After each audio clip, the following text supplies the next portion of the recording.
Muchas veces nos encontramos ante obras que nos cuesta identificar como arte. Entonces, ¿cómo sabemos cuando un producto humano entra en la categoría de lo artístico? Solemos hablar de los sentimientos, de la manifestación de lo subjetivo. Solemos hablar del arte como una expresión de nuestro mundo interior. Solemos incluso apelar a la creatividad y todo aquello que es original y que es distinto como creación humana. Pero hay muchos haceres humanos que conllevan todas estas características. Yo puedo hacer una torta con mucho sentimiento, expresión y creatividad y no por ello voy a designarla arte, o tal vez sí. No es una pregunta fácil de responder. Estamos ante un problema. El mismo concepto de arte va cambiando porque cada cultura va a considerar distintas cosas como artísticas. Puede suceder que una obra en particular sea cuestionable, es decir, que no encontremos algo artístico en ella.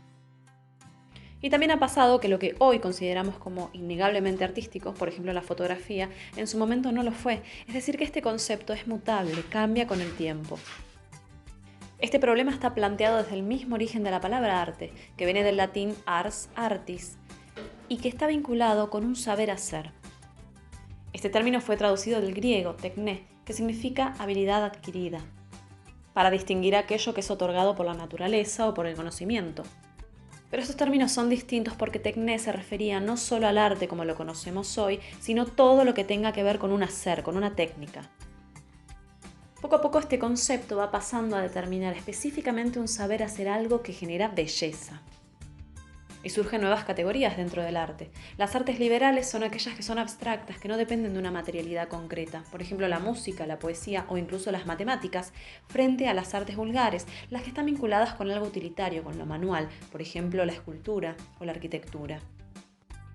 Durante el Renacimiento, un concepto clave que va a aparecer es el de la figura del genio. La genialidad de algunos creadores hace que se diferencie el artesano del artista. Y es en el siglo XVIII cuando se empieza a hablar de bellas artes y por lo tanto el arte está más ligado que nunca al concepto de belleza. Pero ¿qué pasa con lo feo? Con esas obras que no son precisamente bellas.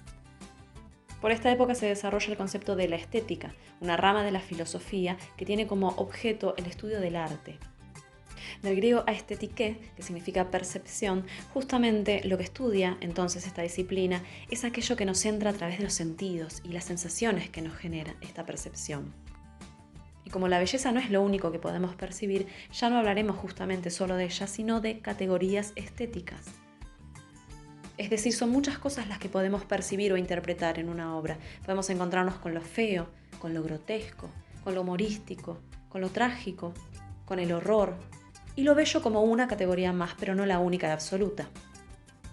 Y si bien estas ideas no nos van a responder la pregunta de qué es arte o si todo es arte, ciertamente podemos encontrar una serie de claves que nos permitan interpretar obras.